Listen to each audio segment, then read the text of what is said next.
Welcome back to another Real Talk Reaction. This one is for The Office, Season 3, Episode number 17. Hey, don't forget to like and subscribe. Hit the notification bell if you get a minute. Tell a friend to tell a friend. It only helps. Thank you. A couple comments from the last episode, starting with Rob, who says, Creed doesn't get a lot of scenes or lines, but pretty much every time he does, it's solid gold. 100.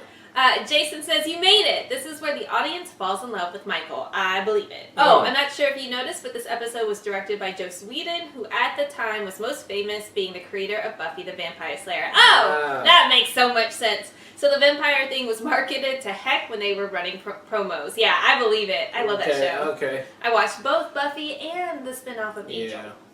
Alright, Raina comes through to say, one of my favorite episodes, the scene with Michael and Pam always gets me. Amazing performances from both Steve and Jenna. Yeah, it was just gold. It was just gold. Gary comes through to say, Creed is awesome. The character Creed Bratton is played by the actor-musician Creed Bratton. And in my headcanon, he just kind of wandered off to the set when they started filming, so they wrote him into the show. Yeah. I could see that. Probably just wandered on, just started sitting in the background. Right, they're like, what is this guy doing? Bob comes through to say, you definitely missed some jokes, but there's no better reason to miss a joke than to have missed it because you were laughing so hard from the previous joke. Yeah, I mean, that's going to happen. I think that's funny. We were just talking about that with Archer. All right, and then Ted Talley comes in with the last comment to say, gonna take a quick, sharp turn to talk about two relevant things not in this episode, Andy Bernard and pro wrestling. I love pro wrestling. As a writing geek, I love how the dynamics always boil down to the basics. Good wrestler versus bad wrestler. Babyface versus heel. What oftentimes happens is that a company will have a talented, charismatic star that they initially pitch as a heel who they now need to turn face due to their popularity. Yeah. Easiest way to do that has always been to introduce a bigger, badder heel for them to fight against. Yeah. See Loki and Thanos in the MCU, Zuko and Azula in Avatar, Vegeta and Frieza in DBZ, etc. So let's look at Andy again, who is, in my opinion, the most important character in the show's overall success. People hate him in exactly the way they are meant to hate him, and now that he's left for the time being, we can appreciate initially antagonistic characters like Michael and Dwight even more. He openly mimics all of Michael's idiosyncrasies without any of his sincerity or charm. He mirrors all of Dwight's deluded brown nosing without any of his loyalty or authenticity. He was the perfect photo negative to both characters that allow us to focus on their positives and fully root for them. Yeah, which leads us to this episode and what is, for most people, the official face turn for Michael. The art show scene always makes me choke up. Even before then, at Ryan's lecture, we feel good when he gets to the last laugh. Even though he's not the brightest crayon in the tool shed, he can emphasize his real-world people skills against Ryan's empty theoretical book knowledge, and it feels like a proper W. It's the little things, but they all add up over time. TLDR, I'm sure that stands for something. I don't know what it stands for, though. Steve Carell is Stone Cold Steve Austin. Thanks for coming to my TED Talk. That was a great comment. Good comment. Jeez, good insight. Very, very good breakdown. All right, let's jump into episode 17 right now. Can you confirm that the straps are tight? Yes. But this... And now the chains. What seems a lot of people think that Magic Camp is just for kids. And that's why so many other people in my class were kids. Self-fulfilling prophecy. It's really for anybody with a dream and a belief in magic and a little extra time after school. The belief in magic. And now, Michael the Magic will attempt to escape from extreme bondage. Can he do it? I don't see how he can. I don't know. He dislocated his shoulder and slipped his arm out. No, everyone, now count down with me. What's in his mouth? Sorry, quick thing. So, is it true that if you can't get out, you don't want anyone to help you? I will get out. Oh, yes, I will. So we shouldn't help you, no matter how much you might beg and plead. No, alright. This is getting hot, so let's just do this, okay? Ready? 3, 2, 1, go! What's in his mouth? What you gonna do? Oh, it's a key? Oh, he got the key.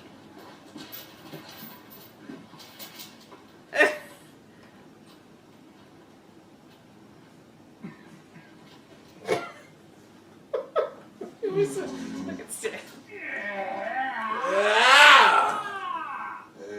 everything okay, Michael? Yes. I cannot tell you how I plan to escape, other than by using magic. That is the magician's code. Other than using magic. Separately, on an unrelated note, if you happen to find a small brass key. On an unrelated note.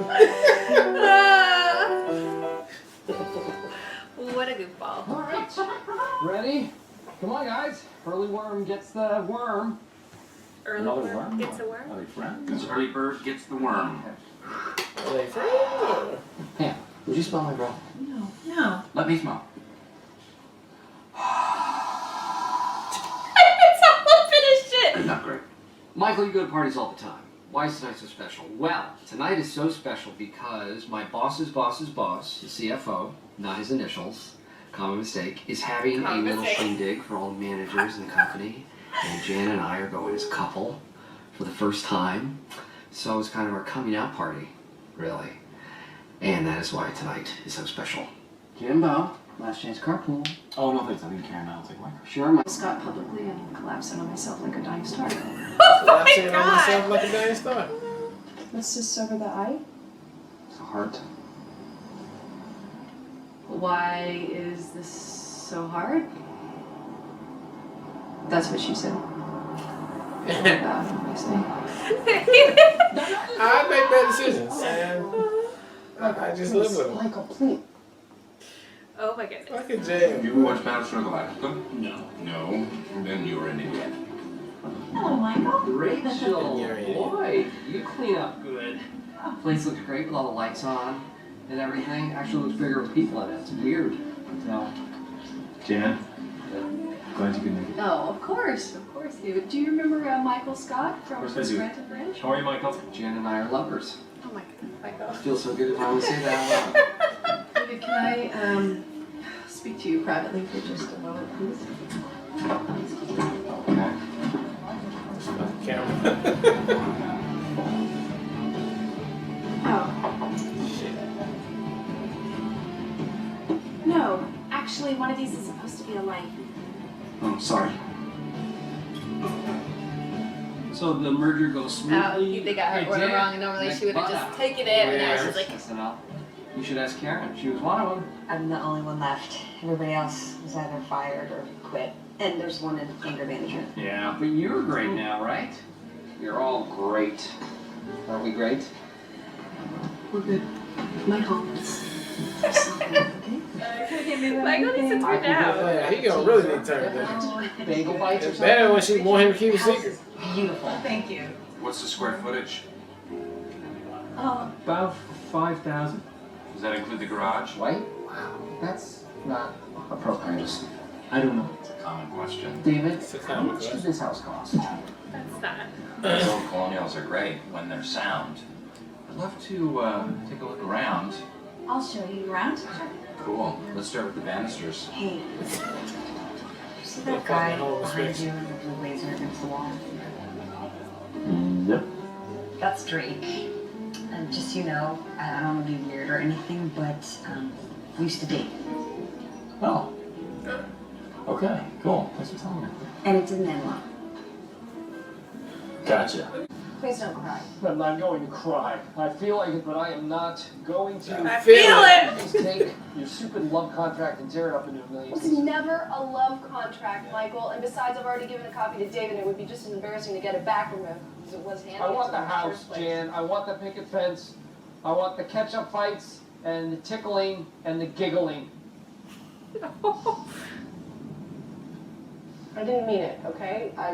Whatever. I was tired. Whatever. I'm tired. I was And I tired. didn't eat enough. And that's all. That was it. That's it? You That's didn't all. mean No, I didn't. So, That's all. I'm just saying I didn't mean it.